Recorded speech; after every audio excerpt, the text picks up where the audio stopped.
Okay, so how does all this fit together into the supply chain?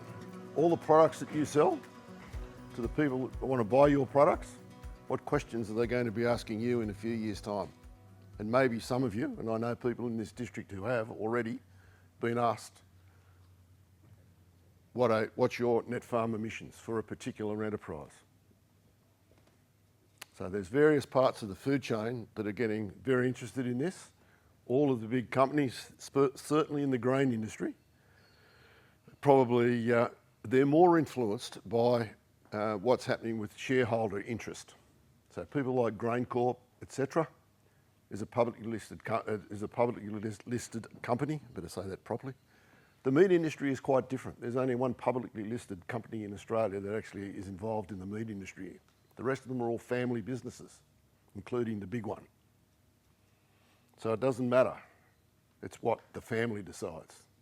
The people in that entity make the decisions. They're not subject to anybody out there in Civvy Street, a super fund or anybody else starting to make demands on them to enter this world of knowing what carbon emissions are going into their products.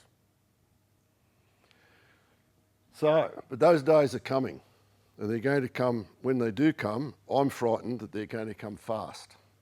And my urge for you is, at the end of this session, I'll give you a site that I would like you to go and start playing with, because it's the site that you're going to learn to love. And you might as well learn to love it now. And my second advice to you is, get yourself into a group of people where you can work together to understand this program. These things are going to make changes. They're going to challenge your values, the practices that you have, and how you've often measured efficiencies on your farm. So there are going to be big changes. The first thing that you need to be cognizant of in all of this is, where are you going to be in 25 years' time? And then break it down into 5-year periods in your farming business. And then start to think about, what can I achieve? Don't get lulled into the world that you have to be carbon neutral. Most people in this room will never get there. And don't worry about being climate neutral. That's a bigger step again and a different thing. But don't be frightened by it all, because you have all the records that you need to make it happen.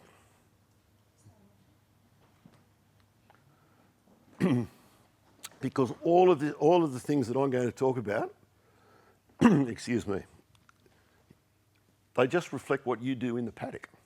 Doesn't matter whether you're cropping, grazing, running bees, it doesn't matter. And all we're interested in is not about money. It's about weight, and it's about the weight of inputs that you bring into the farm and the volumes of inputs that you put in. And all of those come with a little handbag, and the handbag's called carbon, and that's what you have to start to come to grips with this enterprise. It's a very simple accounting practice.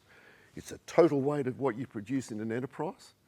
So your grain enterprise, and you might want to split your grain enterprise between summer crops and winter crops, oilseed crops, grain crops. The choices are yours. So, thank you. So it's a total weight, and then you work out what are all the emissions that you've accumulated producing all that weight, and you do a simple division. And at the end of the day, you work out on a per tonne rate or a per kilo weight, however you want to do it. But there are some standards set for you to do it, and that's what you're interested in. So my advice to you is, for the next few years, just calculate it. You can do it at the end. It's all done in arrears. So this year's a good year, for example. You've got 3 months left before you have to start working on your tax, or maybe you're still doing your tax from 2 years ago, I don't know. But all of the information that you need is in your tax records. How many litres of diesel did you buy? What pesticides did you buy? What's their active ingredients and things like that? There are things there that you keep all that sort of stuff anyway. You know it. There's a few little tricks along the way, but that's where, if you can get yourself into a producer group, you have a chance of winning this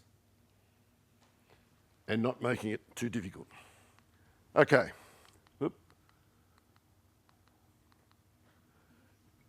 the farm efficiency world, I've been in agriculture. I'm probably the senior citizen here, I think. We've had all these ways. How do you measure it? In the beef world, people used to beat themselves up about how heavy your weaners were. And you got more beers at the pub if you had the heaviest weaners.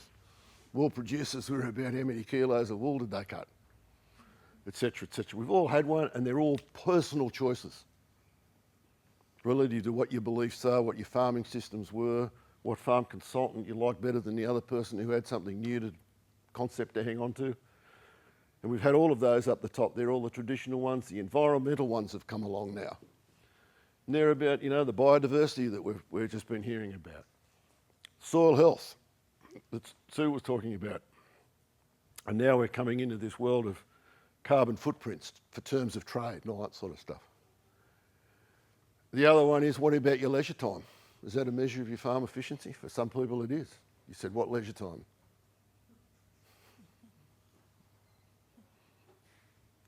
Again, that's a personal choice issue. Okay, sorry. In the supply chain world, you mightn't see much happening, but there is a lot of things happening behind the scenes as all of these companies struggle to come to grips with all of this. It's not that well understood at the moment, and it's very much weighted by commercial incompetence. No one's telling anyone else what they're doing, but they're all doing something. Don't worry about that. There's competition between buyers of your products, people that have contracts that are for overseas markets or to markets within Australia, where they want to target particular segments of the buying world, who want to buy something that might be clean and green or come with whatever you want to call it, a low emissions intensity. Now, you can see down there, I've put up what's the definition of a low emissions intensity. Nobody knows. Is it going to be a figure of 5, 10, 25? Who knows what it is? So those things haven't been talked about yet. But you're in the box seat with all of this, because if you have a supply history to a particular company, then you are able to ring them up and say, where are you going with all of this? I sell you 500 tonnes a year. What are you going to be asking me, and when are you going to ask it? And they won't mind you asking, because you won't be the only person asking the question. There'll be other producers that will ask that question. So it's a brave new world for everybody, for them as well as us. And they're not used to talking to you in this sort of way before. Usually it's been a bit dictatorial in many cases. But you're the first step, and none of this is new to you. You've been doing it for years anyway. You do it with everything that you grow. You're into raising claims, growing claims. You supply the products that you grow to a set of specifications, and you market them that way. You know what they are. Now you're being asked for your carbon footprint. But it's not mandatory. You don't have to do this. But if you want to protect some of the markets that you've got, it might start to emerge, because it will be driven through the top down. For example, Woolies and Coles have gone a little bit quiet on what they were going to do with red meat. They've sort of pulled back on that one. And the reason probably is that they're that busy sorting out what are they going to do in the rest of their business, that they can just put that one on hold for a little while they do it. Other people are not so fortunate. But look, the big message out of this, do not expect to become carbon neutral. That's punishment you don't need. Just understand what your base figures are, and we'll get onto those and get into that area in a minute. And then you can look at it and say, well, can I reduce it by 25%? What can I do? So I'm going to just now talk about greenhouse gas emissions, and they're rather than the biodiversity credits, but that's the selection of things that are out there for you to take advantage of and to understand.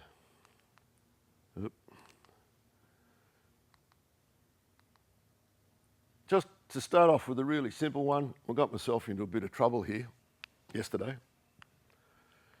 If you look at the fodder markets, the horse industry is probably not going to be asking for too much.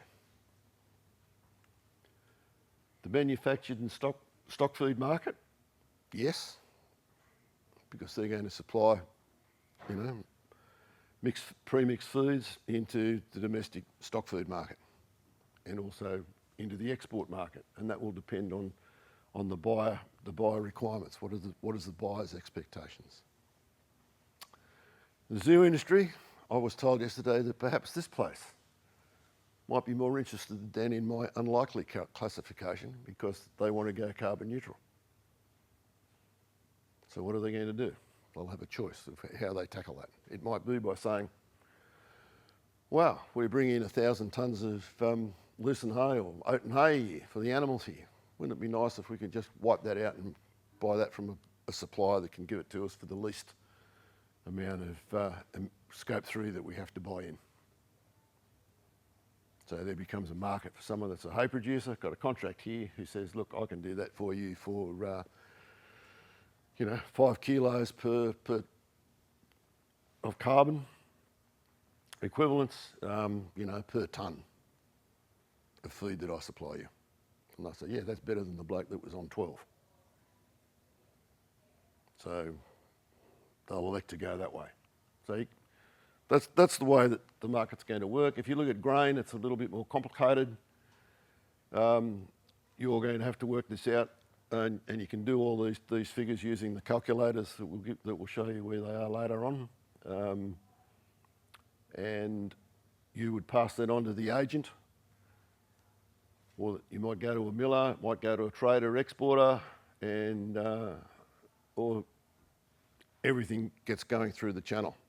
Now this is where a lot of these things that various speakers this morning have been talking about, where you can capture all this electronically, because you can transfer information around the place and you won't be worried about security. But a lot of this stuff now is being trialled. There's a GRDC project down there. If you wanted to join that GRDC project, if you're a grain grower, it's your levies. It's being run out of Western Australia, and it means that it's a system that accesses your electronic on-farm records, if that's what you've got, goes in and it grabs the bits that it wants out of there to send off to the environmental accounting platform, which will calculate an emission for your farm. That goes back to you, and then the system says, is there anybody out there in the world that you want to share this with? And you say, yes, I want to send it to GrainCorp, or have GrainCorp have access to that. Or you can they will send it back to you, and then it's yours to decide what you do with. But it's all done with an encryption process, which is way beyond my knowledge of the computer world. But all of these things that are out there, the technology is there to put all this together where it doesn't become another tedious job for you on farm.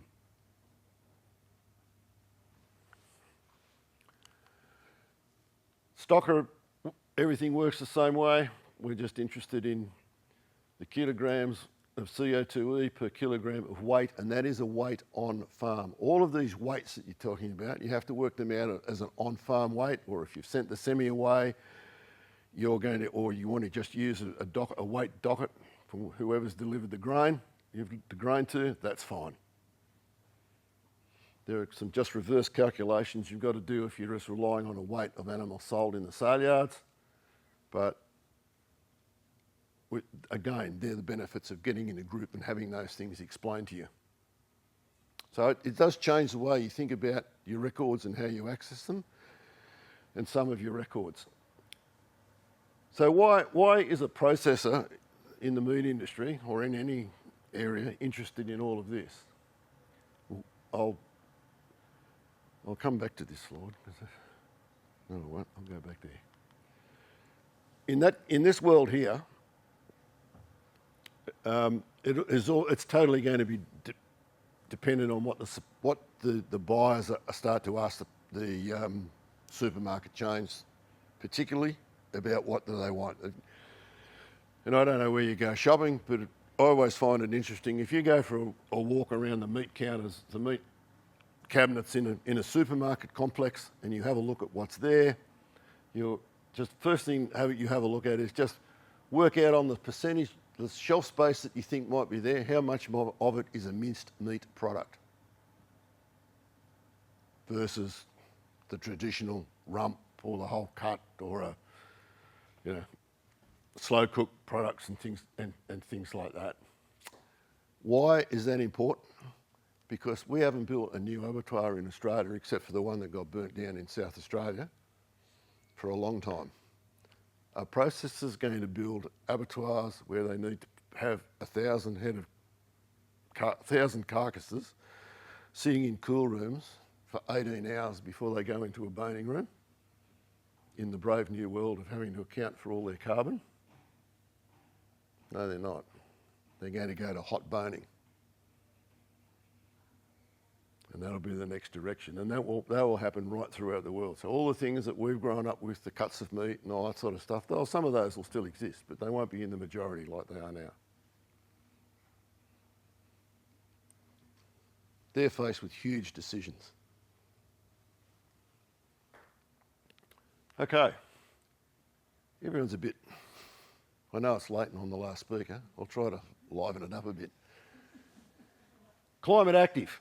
This is something the government started. It's a promotional scheme. It's totally marketing. And what happens is businesses have grabbed hold of this and they've turned around and they've said, I'll take the first one of those. It's called organisation. And that's easy because basically that's my office. It's my administration.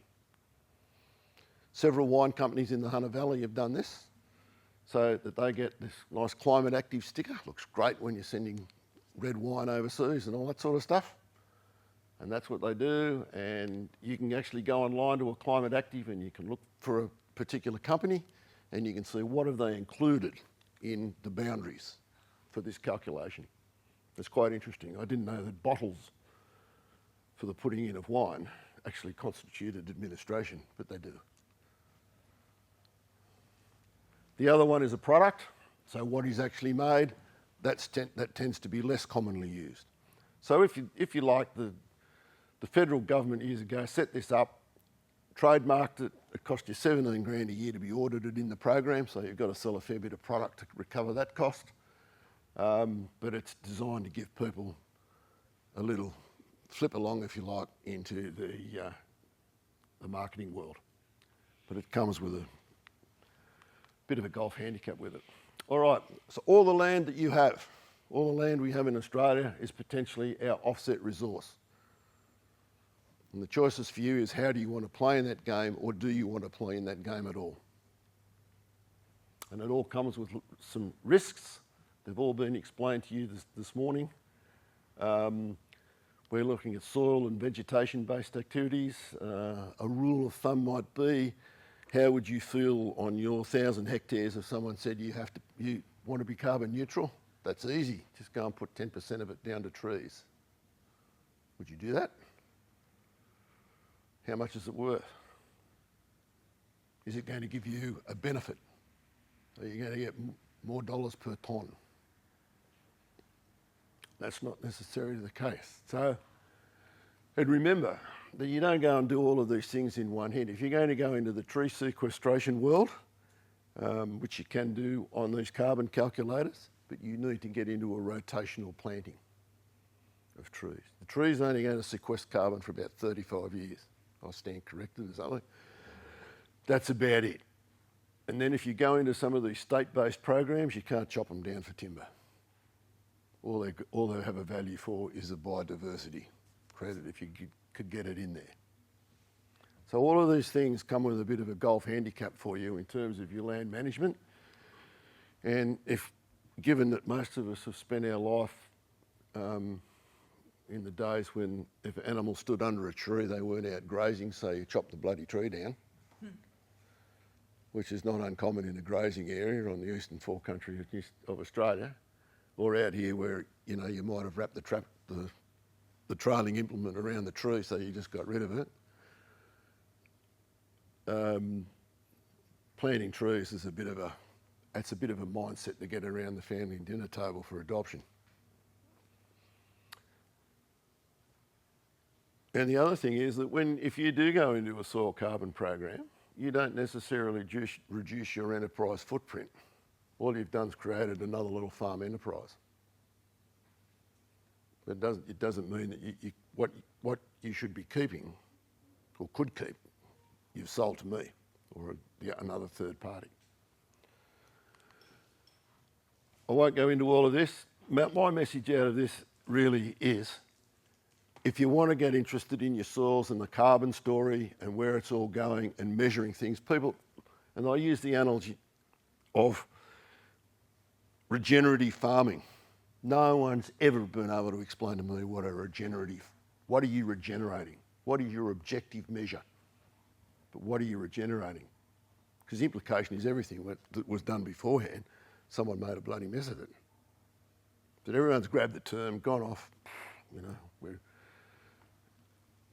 get yourself into a soils group so that you can start to understand all these things that we've been talking about. It's at 0.4, 1.2, what's it all mean? How does it sit on your place? So that you can understand these things, so that if you want to go down the area of looking at our ACCs for you, at least you're going in there and you've been giving yourself some education to understand all these things. Because let me tell you, there's some horrible bloody stories out there. They're not pretty. There's a program called Socrates. If you look it up down the bottom there, socrates-soil.net.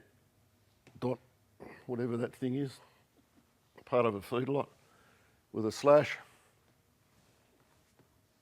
That will get you into the Socrates program, and you can go in there and you can start playing some farming games. It's a classical pencil farming exercise.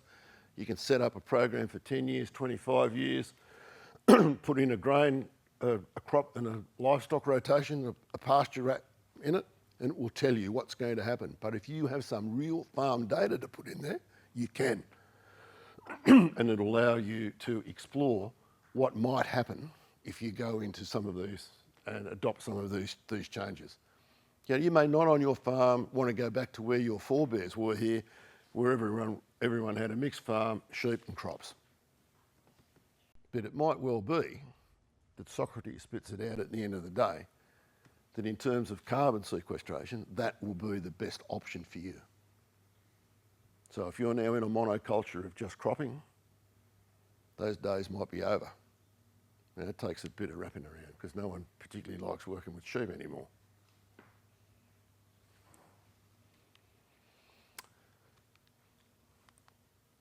Now, this is the big one.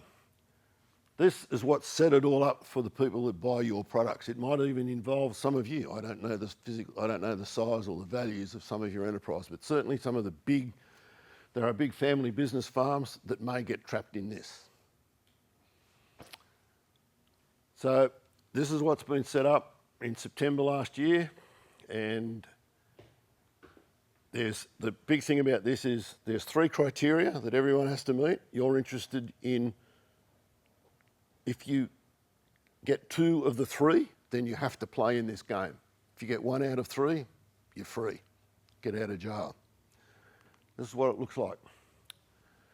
From the 1st of January this year, if you are in Group 1, if you have a revenue of greater than 500 million, assets greater than $1 billion, and more than 500 employees. So that's going to snap up some of the really big operators, right? All the big food companies, GrainCorp, et cetera, they're all going to get snapped up in all of this. But they don't have to do any Scope 3 reporting until 2026 is when they start having to obtain it from people. So the biggest meat company in Australia will be dragged into that one. So they may start asking you for particular products, and that may, at your level, that might be because you're selling, say, young animals to go into the food lot. Because all of this is the word consolidated. So if you want to go and look at a company like JBS, for example, biggest operators in Australia, it will be everything that JBS owns, from Tassal, in Tasmania, where they own that. That occupies the time of the youngest son. And then you've got all of the other things they own, all the trucks and everything else. It doesn't matter. This system ignores the fact that you might have 50 companies that you have an interest in if you're a big operator. It might be a distribution business, it might be this, whatever it is. If you have an interest in it, the net's around you. That's how they get them. 1st of July 2026, if you're sitting between 200 million in consolidated revenues and between 500 million and $1 billion in assets, and you've got 250 employees, you get two of those three, then you're going to be got. So that'll snap up. The one that's really of interest in agriculture is 2027, where $50 million consolidated revenue, $25 million in assets and 100 plus employees. That's going to really grab a lot of people. So there will be individual farms that would sit in that group down the bottom, individual companies. It doesn't take much to have an asset of 25 million bucks. Revenue of 50 million might be a little bit tricky, but some people will get there. And that starts in 2028. So 2028 is really giving you 3 years to learn how to drive these calculators that exist. I have 5 minutes left. Isn't that discreet? That's lovely. So your new best friend is him, the carbon footprint. And it's simply a measure per enterprise. So how many people on here have sort of at least 2 enterprises on the farm? 3? 4? Righto. So what you've got to do is you can get all of these methods that we have come with a methodology that calculates it on a per enterprise basis. Don't complicate it. Just do things like sit down and say, well, for every 1,000 litres of fuel I buy, 300 goes on winter crops, 200 goes on there, and 10 goes on the sheep. And just make that, set it up. And you'll have a pretty good idea of that sort of stuff anyway. That's not rocket science. If you want to look at what happens in the beef industry, just really simple equation. An old cow, cull cow, she's worked hard for you for 10 to 12 years on your farm. At the end of the day, she's only got 31.8% of her live weight is what I recover in terms of red meat. If she comes from my farm, which has a carbon emissions footprint of 10 kilograms of CO2 per kilogram of live weight, then every kilogram of red meat that I take off her has 3 kilograms of carbon that goes with it. I then process that and I turn it into hamburger patties. 500 gram hamburger patty contains 1.59 kilograms of carbon equivalents, which I'm going to sell to you for your barbecue next week. But a manufacturer then has to add on his or her contribution to that because they've run their business. They've bought a lot of power, etc., and they're the things that meat processors are working out now. How do they put all their contribution into the kilograms that they're going to put through? What's important is that you know your carbon footprint and you start talking to people. Ask them, even to the stage of who makes silage? Anyone wrap silage, wrap a bit of hay? For example, if you walk into any of the resellers in town now and say, can you give me a carbon footprint for the silage wrap that I want to buy? They'll say, yep, that's not a problem. I'll give that to you. And it doesn't matter what you do with it. As long as you buy it and take it home, it's got to go into your records. But they will tell you that. People know also, how many of you buy seed grain now? I mean, the world's changed since people used to have seed graders and keep their own. You buy all your own. You will get a figure from that from the companies who you buy your seed from. They will tell you that. Your diesel, anyone use molasses supplements? No, okay, you don't have to worry. But if you ask these questions, these companies are now having figures that they will tell you. They will give them to you because everyone is starting to ask for them. Okay, now the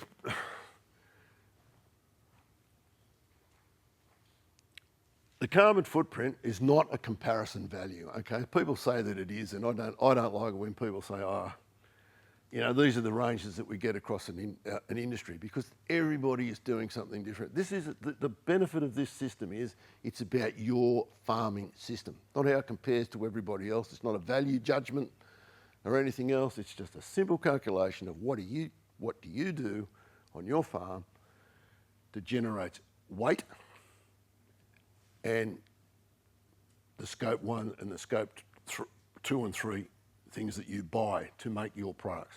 That's all that it's about.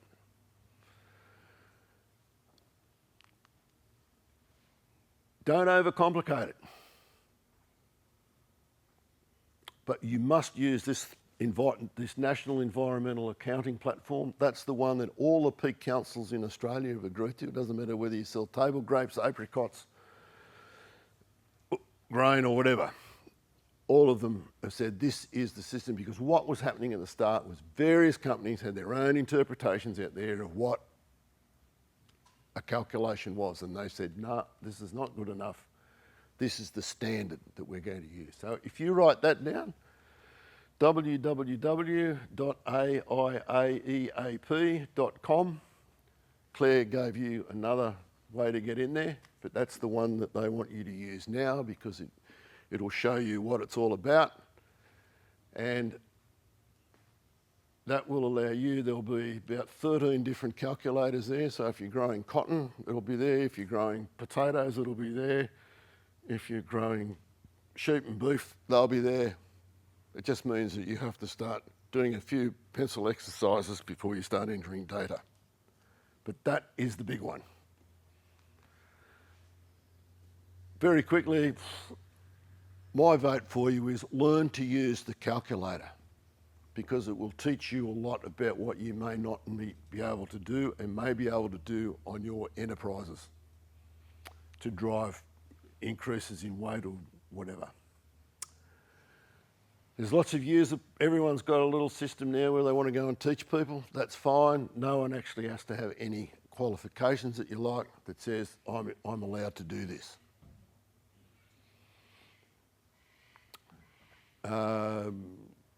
Again, if you want to get into this, it's a great way to just get a Karma Footprint farmer group together to look at how you do this, because there are little tricks that you need to do, and there will be some changes at home that you will need to make as to how for this information and how are you going to collect it.